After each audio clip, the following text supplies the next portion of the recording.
Hello and welcome to this Wednesday edition of the World Report with me, Arjun, Mahendran. Let's take a look at what's making headlines around the world. South Korean investigators have arrested impeached President Yoon Suk-yeol. The arrest comes amid allegations of insurrection linked to his controversial martial law declaration on the 3rd of December last year. A dramatic motorcade was spotted leaving Yoon's fortified residence, where he had been holed up for weeks. Earlier on Wednesday, over 3,000 police officers and anti-corruption investigators stormed the area, facing protests from Yoon's supporters and members of his ruling People Power Party. Meanwhile, Yoon's lawyers have called the arrest illegal. 안타깝게도 이 나라에는 법이 모두 무너졌습니다. 수사권이 없는 기관에 영장이 발부되고 또 영장 심사권이 없는 법원이 체포영장과 압수수색 영장을 발부하는 것을 보면서, 그리고 수사기관이 거짓 공문서를 발부해서 국민들을 기만하는 이런 불법이 자행되고 무효인 영장에 의해서 절차를 강압적으로 진행하는 것을 보고 정말 개탄스럽지 않을 수 없습니다.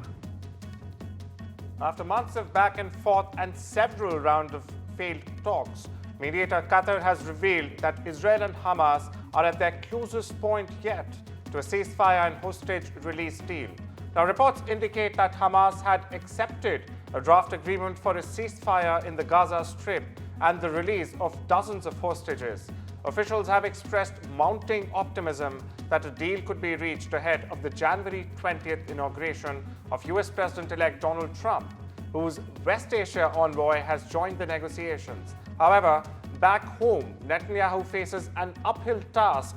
This as Israeli far-right police minister Itamar Ben-Gvir threatened to quit his government if he agrees to a Gaza ceasefire and hostage release deal.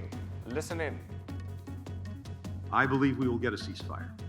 And whether we get there in the remaining days of our administration or after January 20th, I believe the deal will follow closely the terms of the agreement that President Biden put forward last May and our administration rallied the world behind. We believe that the Palestinian Authority should invite international partners to help establish and run an interim administration with responsibility for key civil sectors in Gaza like banking, water, energy, health, civil coordination with Israel. The international community would provide funding, technical support, and oversight. The interim administration would include Palestinians from Gaza and representatives from the PA, selected following meaningful consultation with communities in Gaza, and would hand over complete responsibility to a fully reformed PA administration. Tulip Siddique has resigned from her position as a minister in the Keir Starmer Labour government. This comes after weeks of headlines linking her to financial benefits from her family's political connections. Now, Siddique, who served as the economic secretary to the Treasury and City minister, faced accusations of corruption. These charges were notably pushed by figures like Mohammad Yunus in Dhaka, who used her resignation to target her aunt's government. Reports highlighted Siddique's ties to Bangladeshi businessmen, alleging they gifted her properties in an attempt to gain favor with Hasina's government.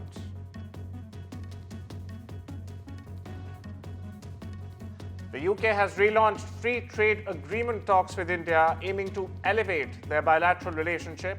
In Parliament, British Indian MP Jeevan Sandher highlighted trade and green technology exchanges as key focus areas between the countries. Foreign Secretary David Lammy noted his plans to invite India's External Affairs Minister to the UK. He emphasized a refreshed comprehensive strategic partnership with New Delhi. The UK-India trade relationship, valued at a staggering $42 billion, is set to grow with the resumed FTA negotiations this month. It has been paused since 2024's election. Leaders aim to use this partnership to tackle global warming and deepen economic ties. US President Joe Biden has signed a new executive order aimed at speeding up the development of artificial intelligence infrastructure in the United States. The ambitious move is designed to enable the rapid construction of large-scale data centers and clean power facilities, both critical for supporting the growth of artificial intelligence technology. The order directs federal agencies to accelerate AI infrastructure development on government sites while ensuring developers meet new requirements and safeguards. It also pushes for federal sites to host AI data centers and clean power facilities with support for connecting them to the electric grid and streamlining the permitting process. NATO is stepping up efforts to protect undersea cables in the Baltic Sea. The alliance's Secretary General, Mark Rutte, announced the launch of a new mission called the Baltic Sentry. Now, this operation will deploy frigates, maritime patrol aircraft, and naval drones to enhance surveillance and provide greater deterrence. NATO Secretary General has also emphasized the critical importance of these undersea cables, which carry over 95% of global internet traffic. Spanning a whopping 1.3 million kilometers, they secure an estimated 10 trillion in daily financial transactions. Russia's foreign minister is speaking out in support of US President-elect Donald Trump's stance on the ongoing Ukraine conflict. Sergei Lavrov welcomed Trump's signals just days before he takes office, highlighting the incoming president's pledge to bring an end to the nearly 3-year-long war. Trump has expressed skepticism about continued US military support for Ukraine and has even voiced understanding of Russia's concerns regarding NATO. At a press conference in Moscow, Lavrov remarked that the growing conversation around the realities on the ground in Ukraine is a positive shift. Трамп, став президентом, сформулирует окончательно свою позицию по украинским делам, конечно, мы будем ее изучать. Все то, что сейчас говорится, это говорится в рамках подготовки к инаугурации, в рамках подготовки к серьезным делам, как сказал сам Дональд Трамп, в рамках подготовки к въезду в офис. Он понимает, что сначала нужно заселиться в овальный кабинет. The Princess of Wales has revealed she is in remission from cancer after making an emotional return to the hospital where she received treatment. In a message posted on social media, Catherine spoke of her relief and said she remained focused on recovery. The first class of Syrian police cadets since the ouster of President Bashar Assad graduated on Tuesday from the newly reopened police college in Damascus.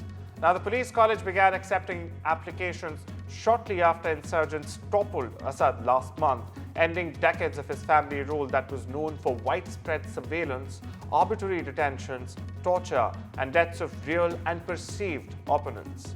Osama Mohammad, a military official at the police college, said the country's new leadership under the Islamist group Hayat Tahrir al-Sham has been working on restructuring Syria's military and security forces. US Secretary of State Antony Blinken and Armenian Foreign Minister Ararat Mirzoyan signed a Strategic Partnership Commission charter on Tuesday. Now, the charter sets forth a framework for economic and security cooperation, strengthening democracy, justice, and inclusion, and increasing people-to-people exchanges. Listen in. Marks a significant milestone in the relationship between the United States and Armenia. We're establishing our U.S.-Armenia Strategic Partnership Commission. This commission gives us a framework to expand our bilateral cooperation in a number of key areas. Economic matters, security and defense, democracy, justice, inclusion, and people-to-people exchanges. Each of these is a shared interest that forms the bedrock of our relationship and our partnership. As Haiti continues to struggle with a surge in gang violence, the government on Tuesday swore in Mario Andresol as the new State Secretary of Public Security. Now, Andresol, who served as director of Haiti's national policy nearly 20 years ago, has pledged to crack down on gangs and crime, including weapons and drugs trafficking. Joining in this all was Haitian Prime Minister Alex Filzame, who said he was taking responsibility for placing, quote-unquote, the right people in the right places to protect Haitians and provide security. 9 individuals have been charged with looting in the Los Angeles area, including a group that stole an Emmy Award from an evacuated home. In another case, a pair took over $200,000 worth of goods from a wealthy neighborhood. Meanwhile, 3 people were arrested for arson after attempting to set fires outside disaster zones. Authorities also report rising incidents of price gouging for hotels, rentals, and medical supplies, as well as scams soliciting donations for fake relief efforts. A thick fog blanketed Delhi and surrounding areas this morning, causing major disruptions at the airport, train stations, and on the roads. At least 7 flights have been cancelled and 184 others delayed, while 26 trains are running late. New Delhi Airport has advised passengers to stay updated about their flight status, as low visibility in affecting landings and takeoffs. Budget airlines Indigo and SpiceJet have also warned of delays and have urged passengers to check flight statuses regularly. Meanwhile, the road traffic has also been slowed due to poor visibility. A particularly dangerous situation warning was in effect for parts of Southern California on Tuesday morning, with officials warning that strong wind gusts mixed with low humidity would create extremely critical fire weather conditions. 4 large fires are currently burning in the Los Angeles and Ventura counties. Now, this is according to the California Department of Forestry and Fire Protection. At least 24 people have been killed in the fires, and more than a dozen still remain missing, officials have underlined. Those numbers are, of course, expected to rise. More than 12,000 structures have been damaged or destroyed. As we speak, around 88,000 people remain under mandatory evacuation orders as well. It's time we slip into a short break. I'll see you on the other side.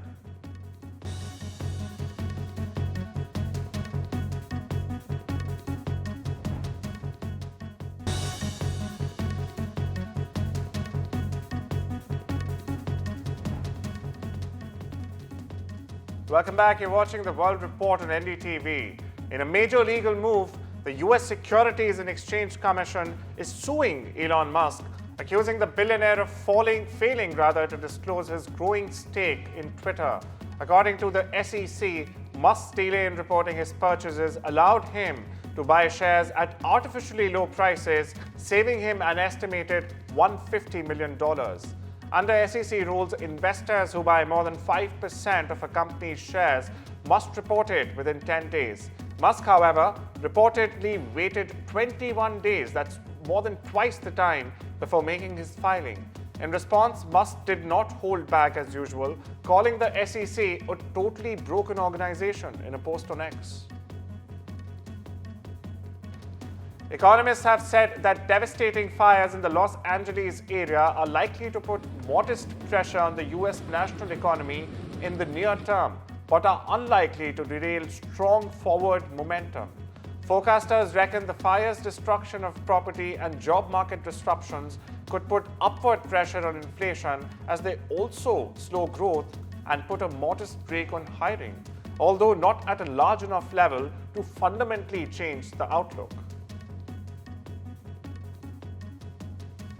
The US Treasury Department has said that the government posted an $87 billion budget deficit in December, reducing partly by a shift of benefit payments into November, but capping a record $711 billion deficit for the first 3 months of the 2025 fiscal year. The Treasury, releasing its final budget report before President-elect Donald Trump takes office next week, said that $711 billion October to December deficit was a $201 billion, or 39% higher than the $510 billion deficit in the same period a year earlier. This as outlays grew sharply and revenues declined slightly. Meanwhile, US President-elect Donald Trump's nominee to head the Transportation Department will tell a Senate committee on Wednesday he aims to ensure worldwide trust in US plane maker Boeing. This is after a 2024 mid-air emergency.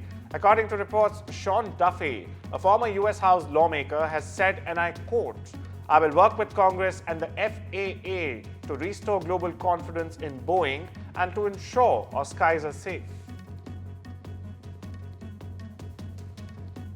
The dollar's towering rally hit a speed bump on Wednesday as traders turned cautious ahead of a closely watched US consumer inflation report due later in the day, making them hesitant to take on new positions. Now, the greenback was stabilizing in the early Asian session after failing overnight and edging away from more than a 2-year peak hit against a basket of currencies at the start of the week.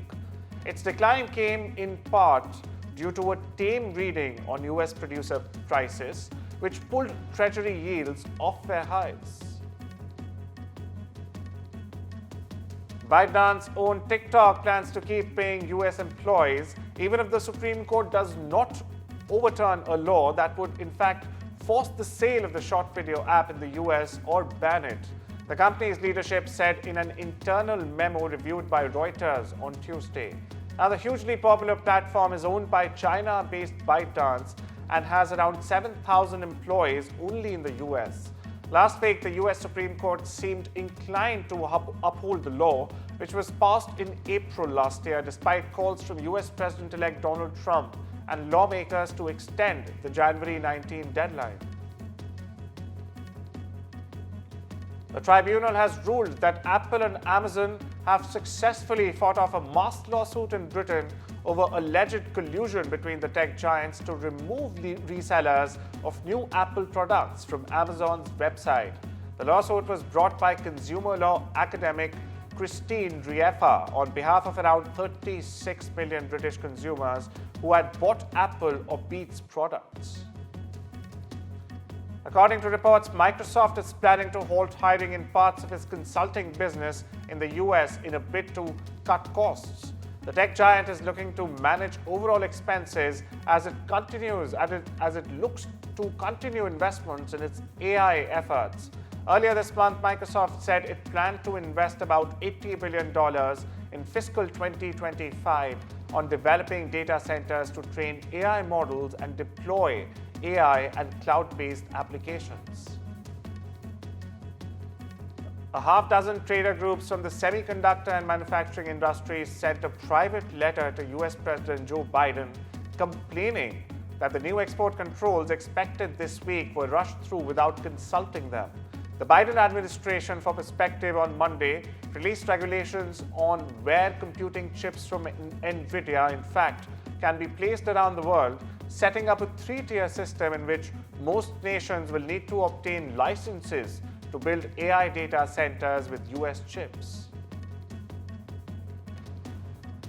OpenAI is stepping into the virtual assistant space, introducing a new beta feature called Tasks for ChatGPT. This tool allows users to schedule future actions like reminders for concert ticket sales or daily updates on weather and news.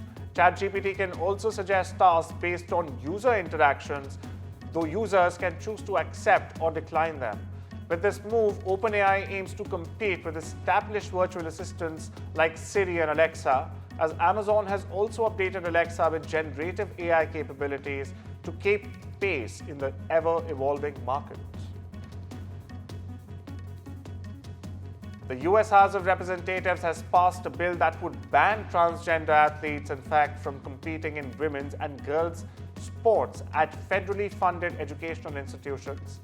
The vote, 218 to 206, was largely along party lines, with 2 Democrats joining Republicans in support. House Speaker Mike Johnson called it a win for women's rights, saying it aligns with fairness and common sense. The bill, titled the Protection of Women and Girls in Sports Act, seeks to amend Title IX to restrict transgender female athletes from competing in women's sports. However, viewers, similar legislation failed in the Senate last year and faces an uphill battle in the current Democratic-led chamber.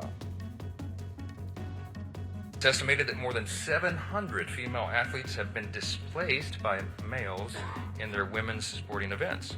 And that has resulted in more than 1,000 estimated medals, records, and scholarships intended for women going to men. My own daughters competed in sports as they were growing up, and I can only imagine the anger I would feel as a dad if they had their trophies stolen from them. But that's indeed what many women are facing today. And it's not just anger, it's fear. Biological men competing against women also poses a threat to the safety of our girls. It's dangerous, it's unfair, it's a rejection of reality, and it is just plain wrong. But today, the House voted to uphold common sense again. We voted to require all schools receiving federal funds to uphold the original meaning of Title IX and keep biological men out of women's sports. Golf legend Tiger Woods took on a new challenge, making his debut in the tech-infused Indoor Golf League, or TGL, co-founded with Rory McIlroy. Though his team, Jupiter Links, suffered a heavy loss to Los Angeles Golf Club, Woods enjoys the fast-paced format, saying it brought a fresh twist to the game. TGL hopes Woods' star power will attract young audiences to the sport. Meanwhile, India kicked off the inaugural Kho-Kho World Cup 2025 with a thrilling 42-37 victory over Nepal at the Indira Gandhi Indoor Stadium in New Delhi. Led by Pratik Vaikar, India dominated early, wrapping up Nepal's top defenders in just 60 seconds. The tournament, featuring 20 men's and 19 women's teams, is backed by the Indian Olympic Association and runs until Sunday. Socialite Paris Hilton has raised $800,000 for victims of the fires burning in and around Los Angeles. Hilton's representatives said Tuesday that the socialite and entrepreneur has donated $150,000 specifically for families displaced by the Eaton fire that destroyed large parts of the Altadena neighborhood. She lost her home in the Palisade fire and has been volunteering and raising money through her 1111 Media Impact Foundation to help those displaced since this weekend. Hilton helped pack items for families for charity Baby to Baby, and also is volunteering time at the Pasadena Humane Society, which has taken in many animals affected by the Eaton fires. Singer-actor Jessica Simpson and her husband, former NFL player Eric Johnson, have separated after 10 years of marriage. Now, the pair, who tied the knot in 2014 after 4 years of dating, shared 3 children: Maxwell, Drew, Ace Nooch, and Birdie May. Well, that's all we have for you today. Take care and have a wonderful day.